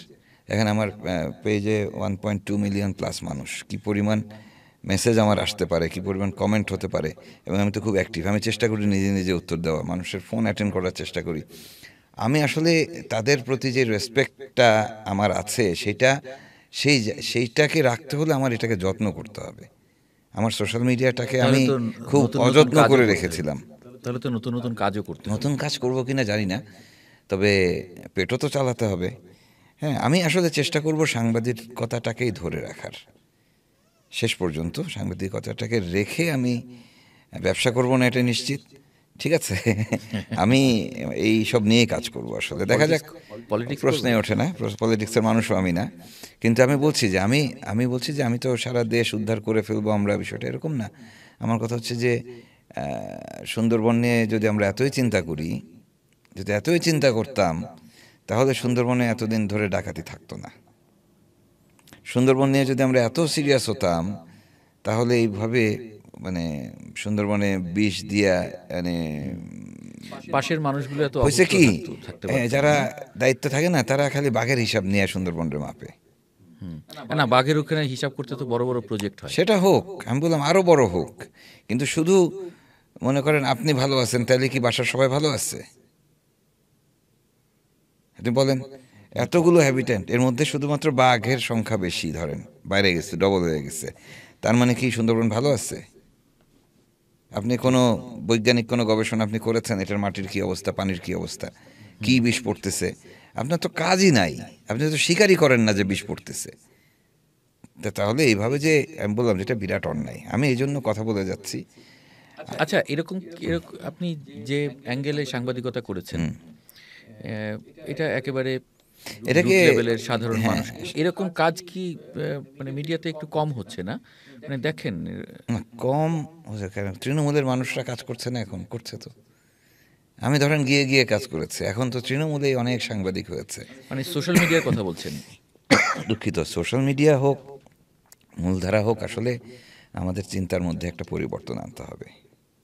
চিন্তাটার পরিবর্তন কি, মানুষ আসলে কি চায়, কেন আমরা হিন্দি সিরিয়াল কেন দেখে, আমরা কেন দেখি? ওরা জানে যে আমরা কি দেখতে চাই, এই জন্য এত দূর থেকে ওরা আমাদেরকে দখল করে বসে আছে। আমরা জানি না যে আমার দর্শক আমার কাছে কি দেখতে চায়। আমি ওই যে ঘরে বসে মনে করি আমি বস, আমি মনে করি যে হ্যাঁ রাজনীতি দেখতে চাই, আমি মনে করতেছি রাজনীতি। আপনি কোনো সার্ভে আছে? আপনি কি মানুষের সাথে কথা বলছেন? কোনো গবেষণা প্রতিষ্ঠান বলছে যে মানুষ রাজনীতি দেখতে চায়? আপনি রাস্তায় নামেন, যে কোনো দেশের, বাংলাদেশের যে কোনো একটা রাস্তার এই মতামত এটা জিজ্ঞেস করবেন 100 জনকে যে ভাই আপনি কি রাজনীতি পছন্দ করেন, কি বলবে আপনি বলেন তো? আপনার না, ঠিক। পছন্দ করি না বলবে, ভালো লাগে না বলবে, তো তাকে আপনি রাজনীতি দেখাচ্ছেন আপনি। আচ্ছা মহসিন ভাই, একটা আলোচনা, মানে যেহেতু আমিও সাংবাদিকতা জি। করি, মানে 24 বছর কাজ করার পরে আপনার কি মনে হয় আসলে, মানে এই কারণে প্রশ্নটা করছি যে এরকম আলোচনা আছে যে আমি হয়তো অন্য কোনো পেশায় গেলে আরো অনেক ভালো সিকিউর লাইফ হতো বা ইত্যাদি। হ্যাঁ, মানে আপনার কি মনে হয়, আমি 24 বছর পরে শোনেন, এসে কি হ্যাপি মনে না হচ্ছে? বিষয়টা হচ্ছে কি, এগুলো তো আমরা ঠিক করতে পারি। আমি যে কারণে ইনসিকিউর সেটা তো ঠিক করা যায় ভাই। আমি যে প্রতিষ্ঠানে কাজ করে আসছি সেটা কি লোকসানির প্রতিষ্ঠান? সেটা তো লাভজনক প্রতিষ্ঠান, এখন কতগুলো টেলিভিশন আছে, লাভজনক না? অনলাইন পত্রিকা অনেক লাভজনক প্রতিষ্ঠান আছে না? তো তাহলে কেন এরকম হাতে কোনো একটা দুটো প্রতিষ্ঠান তারা আমার প্রভিডেন্ট ফান্ড এটা সেটা যেগুলো আরও ইনসেন্টিভ দেওয়ার কথা সেটুকু দেয়, বাকিটা দেয় না কেন? এটা উদ্যোগ নেওয়ার বিষয়, আর কিছু না। শোনেন, আমরা মালিকদেরকে নিয়ে না, আমরা মালিকদের ঘাড়ে বন্দুক রেখে গুলি করি, বুঝছেন? মালিকের আরও 10টা প্রতিষ্ঠান চলে না, সেখানে প্রভিডেন্ট ফান্ড দেয় না, সেখানে আরও ইনসেন্টিভ দেয় না, ইন্স্যুরেন্স থাকে না। তো তাহলে আমার এখানে কেন থাকবে না? গণমাধ্যমে কেন থাকবে না? ঘটনা হচ্ছে যে আমাদের যে নেতৃত্ব, আমার এই কথা শুনলে ওনারা খুব মন খারাপ করবেন আমার উপরে, হয়তো চাকরি বাকরি দিবেন না, যে আমাদের মানে বিরুদ্ধে আপনি তো কথা চাকরি বলে। আর খুঁজছেনই না, না। করতে হতেও পারে, আমি যদি অসহায় অবস্থায় পড়ে যাই দেখা যাচ্ছে চাকরি আমার লাগতে পারে, হ্যাঁ, সেরকম না লাগুক। এখন ঘটনা হচ্ছে যে, কিন্তু এটা তো আমি আগেও বলেছি, হয়তো এরকম ওপেন ফোরামে বলিনি, কিন্তু এখন আমি বলছি, সেটা হচ্ছে যে পেশাদার জায়গায় যাওয়ার কিন্তু বিকল্প নাই। আমরা যে দৌড়াচ্ছি, আমরা কেউ টিকবো না। আমি ধরেন, আপনি বলছেন না যে 24 বছরের পরে কি মনে হয়, আমার যে স্যাটিসফ্যাকশন আছে সেটা আর কোনো পেশাতে কি পাওয়া সম্ভব ছিল? আমি যে সন্তুষ্টিটা পাই, আমাকে Exactly, মানুষ মানে আপনি- যেভাবে মানে বলে, হ্যাঁ। মানুষ যেভাবে ভালোবাসে, আর কোন পেশায় আমি সেটা পাবো? এই পেশায় অনেক পেশা আছে যেখানে মানে ইচ্ছা থাকলেও পরিপূর্ণভাবে সৎ থাকা যায় না। আমার এখানে সেটা আছে, জি, আছে না? সেটা ঠিক। আছে কিনা? আমি যদি থাকতে চাই, Exactly, এখানে কেউ exactly, আমাকে হ্যাঁ। এসে না, কেউ কিছু পেশা করতে আপনাকে, বাধ্য করবে না। অসৎ হওয়ার তো জন্য কাজে পেশা দেবে আমি, আমার যে সন্তুষ্টি আছে, খালি আবার সন্তুষ্টি দিলে হবে না তো ভাই। আমি একজন ভালো পেশাদার না, পেশাজীবী না, একজন ভালো খুব মানসম্মত পেশাজীবী কিনা, যে কেউ বলবে হ্যাঁ, তাহলে আমি আমার চাকরি ছাড়ার পর আমার পেট চলবে কি করে, এটা কে ভাববে? আমাকেই ভাবতে হবে। সে কারণে আমি যমুনা ছেড়েছি, ঠিক আছে, যে আমার এখন আচ্ছা, কিছু আপনি সঞ্চয় করতে হবে, সঞ্চয় করতে শেষ হবে। বয়স যাতে আমি অন্তত হাত পেতে চলতে না হয়। হ্যাঁ, না, সোশ্যাল মিডিয়ায় দেখছিলাম যে আপনার ছবি যখন আপনি ডয়চে ভেলেতে বেড়াতে গেছেন, তারপরে সবাই ভাবছে যে, হ্যাঁ, সবাই ভাবছে আমি মনে হয় হ্যাঁ, যে DW আপনি তে দেশের যাচ্ছি, বাইরে হ্যাঁ। কোথাও জয়েন করবেন কিনা। না, এটা নিয়ে যেহেতু প্রথমে আমি, এটা একটা কোইন্সিডেন্স, একই সময়ের ঘটনা, যে কারণে মনে হতেই পারে, কিন্তু কেন মনে হবে? আমি বলছি যে আমি গ্লোবাল মিডিয়া ফোরামে যোগ দিতে গেছি, হ্যাঁ, তারপরেও কেন মনে করে আমি জানি না আর কি। না, যাই হোক। হ্যাঁ, মহসিন ভাই, হুম, এখন একটা কনফিউশন, সব টেলিভিশনে বলেন বা সাংবাদিকরা যারা আমরা কাজ করছি, একটা মানে ভিউয়ের প্রতি হুম। সোশ্যাল মিডিয়া বিশেষ করে, মানে ভিউ বাড়ানো, একটু চটকদার, একটু মানে এটাতে কখনো কখনো আসলে প্রতারণা, জি, প্রতারণা করছি আমরা, ঠিক আছে? কারণ আমার মানে দেখুন কি হলো দিয়ে আমি আমার নিউজ দেওয়ার কথা না আমার, নাকি? আমরা অবশ্যই গিমিক রাখবো, সেটার তো একটা কোয়ালিটি থাকতে হবে, স্ট্যান্ডার্ড থাকতে হবে, এবং সেটা অবশ্যই বিষয় বহির্ভূত না। আমি বলছি যে একসাথে মা মেয়ে বাঘের পেটে গেলেন, ঘটনা দেখা যাচ্ছে হচ্ছে উড়িষ্যার, আচ্ছা, ঘটনা দেখা যাচ্ছে অ্যামাজনের, হ্যাঁ, কিন্তু আমার সামনে এইভাবে এমনভাবে লেখা মনে হয় যেন আমার পাশের বাড়িতে ঘটনাটা ঘটছে। okay, okay. আমি বলছি এই জায়গাটা একটা জায়গায় আসতে হবে, মানে আমি গায়ে মানে স্রোতে গা ভাসায় দিতে পারি না। আচ্ছা, আরেকটা জিনিস হচ্ছে, আপনি তো মেইন স্ট্রিম খুব মানে পিওর জার্নালিস্ট। হুম। এখন আপনি যখন সোশ্যাল মিডিয়ায় কাজ করছেন, মানে এটা কি বাংলাদেশে সম্ভব যে আপনি কোনো সিরিয়াস কাজ সেটা আমি টেস্ট করবো এবারে। আমি কিন্তু সিরিয়াস কাজ করছি, আমি কিন্তু এই যে বিষ নিয়ে কথা বলছি, আমি কিন্তু মিয়ানমার নিয়ে কথা বলছি, আমি লিখছি, ঠিক আছে? ও, মিয়ানমারের কথা বললেন, এখানে আমি হ্যাঁ। একটু হ্যাঁ, আমি লিখছি, আমি রাখাইন পরিস্থিতি নিয়ে লেখালেখি করি। আপনাকে তো একবার দেখলাম আমি, আপনি সেখানে রাখাইনে। গিয়ে, হ্যাঁ, হ্যাঁ। রাখাইনে ওদের যুদ্ধরত অবস্থায় হ্যাঁ, একটা গ্রুপের সাথে দেখা করতে গিয়েছিলাম, বিদ্রোহী একটা গ্রুপের সাথে। না, এই কাজগুলোকে আমি এগিয়ে নেওয়ার চেষ্টা করব আসলে। আমি বলছি যে আমাদের কাছে মনে হয় যেমন যে এরকম না যে আমার একটা টেলিভিশনের বা পত্রিকার পরিচয় লাগবে এটা করতে। মানে কেন ভাই, 24 বছর সাংবাদিকতা করে কি আমার ওই পরিচয় হয়নি? তো আমি চেষ্টা করব, সেটা শুধু আমার জন্য না, আমার সহকর্মী বা ভবিষ্যৎ প্রজন্মের জন্য, যে এরকম একটা জায়গা আসা যায় কিনা, যে না, আমি এ ধরনের সিরিয়াস কাজ একজন ইন্ডিভিজুয়াল সাংবাদিক হিসেবেও করতে পারি। ঠিক আছে? তো দেখি, আমি এটা আসলে এখনও কনক্রিট কিছু না, আশা করি এটা পারা যাবে। ঠিক আছে, লেগে থাকলে কি পারা যায় না। না ঠিক। তো কাজে আমি ওটা নিয়ে লেগে থাকবো, আশা করি সাংবাদিকতাটাকে আমি চালায় নিব আর কি, জারি রাখবো। জারি রাখবেন কোনো প্রাতিষ্ঠানিক রূপ দিয়ে নাকি নিজে? আমি জানি না এখন, আমি বলছি না যে আমি কেবল ছাড়লাম।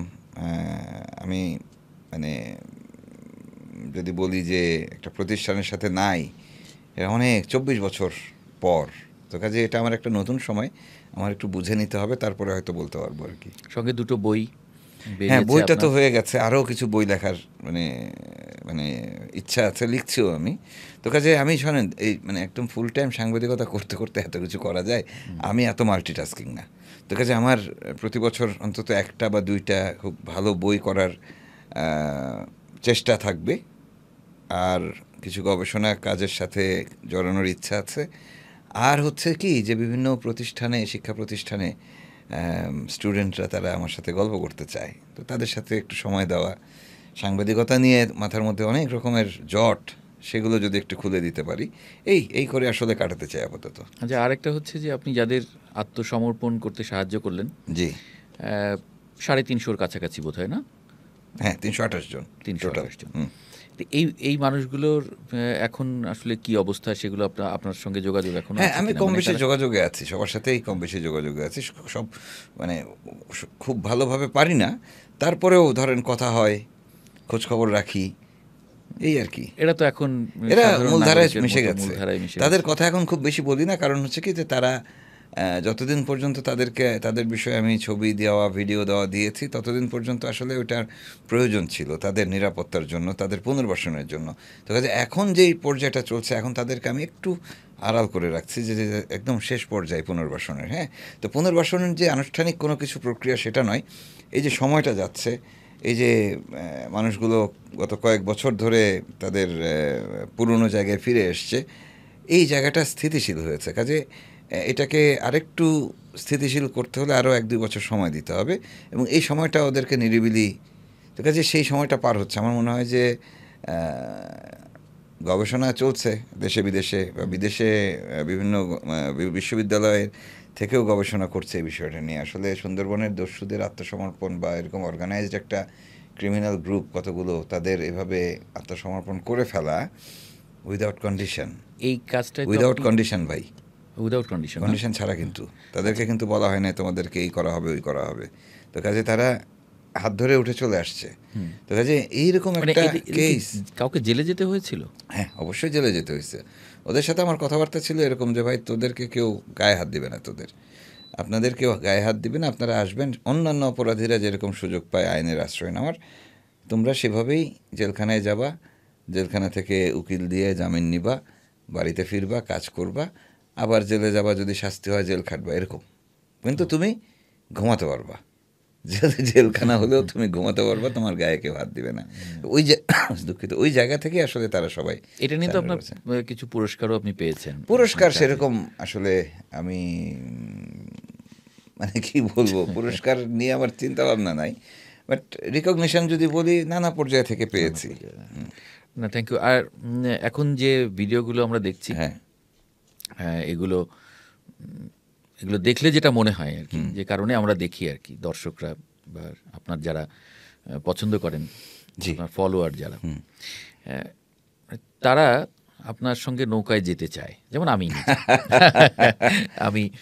আমি ওই সুন্দরবনে বেলায়েত সর্দারের সঙ্গে নৌকায়, ওই বাঘের নিশ্চয়ই ওই যে চিপা খালটা দিয়ে না, না নিঃসন্দেহে না। তো আমার মনে হয় যে আমরা আজকের শুক্রবারের আড্ডাটা শেষ করতে পারি।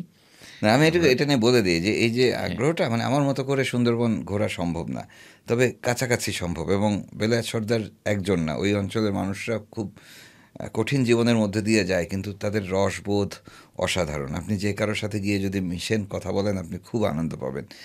যে মিডিয়া হাউসগুলো আছে সেটার বাইরে গিয়েও যদি কেউ সিরিয়াস কাজ করতে চায়, সেটার একটা এক্সপেরিমেন্টাল আমরা খুব আশাবাদী। যদি সফল হই তাহলে একটা ভালো রাস্তা খুলবে। হ্যাঁ, অনেক কঠিন কাজ আপনি উতরে এসেছেন, এটাও নিশ্চয়ই করবেন। থ্যাংক ইউ ভেরি মাচ আমার সঙ্গে আড্ডা দেওয়ার জন্য। Thank you.